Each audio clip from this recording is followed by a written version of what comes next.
അവനറിയില്ല ഞാൻ ഇങ്ങനൊരു പ്ലാനേ വെച്ചിട്ടുള്ളത്. അവൻ അറിയാതെ അവൻ്റെ കൊച്ചുനാളത്തെ ആഗ്രഹമായ സ്വീറ്റാണ് അവനിന്ന് മേടിച്ചു കൊടുക്കാൻ പോകുന്നത്. പുറത്തൊക്കെ നല്ല മഴയാണ്. അപ്പോൾ അവനിന്ന് അത് കണ്ട് സന്തോഷമാകും ഞാൻ വിചാരിക്കുന്നു. അവൻ അകത്ത് ഫ്രീ ഫയർ കളിച്ചിരിപ്പുണ്ട്. നമുക്ക് അവൻ്റെ അടുത്ത് പോയി ആ സർപ്രൈസ് കൊടുക്കാവുന്നതാണ് കേട്ടോ. അവൻ ഞെട്ടോന്ന് ഇല്ലോന്നൊന്നും എനിക്കറിയില്ല.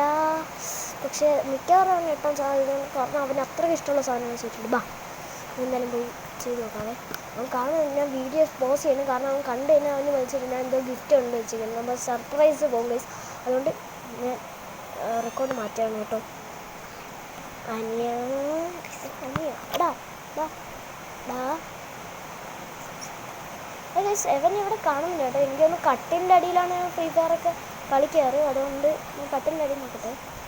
ഈ കട്ടിൻ്റെ അടിയിലൊന്നും ഇല്ല. ഇനി അപ്പുറത്ത് കാണുന്നില്ല. പുന്നാരച്ചേട്ടാ എന്താണ്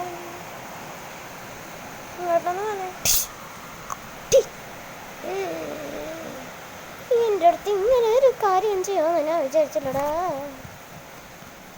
അങ്ങനെ അവളുടെ കാര്യം ഗൈസ് ഇന്ന് എൻ്റെ അനിയൻ്റെ ബർത്ത്ഡേ ആണ് കേട്ടു. ഇന്ന് എനിക്ക് എൻ്റെ ചേട്ടൻ അവന് ഓൾറെഡി ഒരു സർപ്രൈസ് കൊടുത്ത് കാണണം. അപ്പോൾ അവന് ചെറിയ സംശയം കാണും ഞാൻ അവന് സർപ്രൈസ് കൊടുക്കണമെന്ന്. അപ്പം നേരത്തെ അവൻ ഫ്രീ ഫയർ കളിക്കണമെന്ന് ഇപ്പം എനിക്ക് തോന്നുന്നു.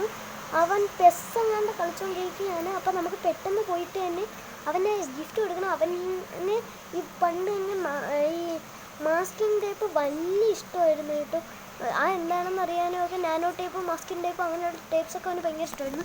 അപ്പം ഇന്ന് ഞാൻ അവന് കൊടുക്കാൻ പോകുന്നത് പിന്നെ 2ാം ക്ലാസ്സിൽ ഞാൻ പഠിച്ചപ്പോൾ എൻ്റെ കൂട്ടുകാരി എനിക്ക് തന്ന മാസ്കിൻ ടേപ്പ് ഞാൻ അവന് കാണിച്ചു കൊടുക്കാൻ പോവുകയാണ്.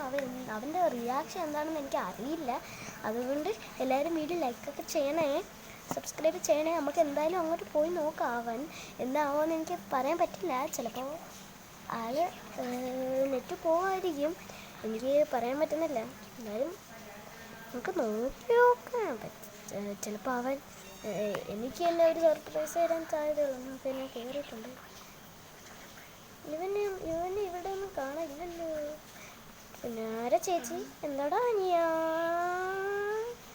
എന്താ ഇവിടെ? നീ ഇവിടെ?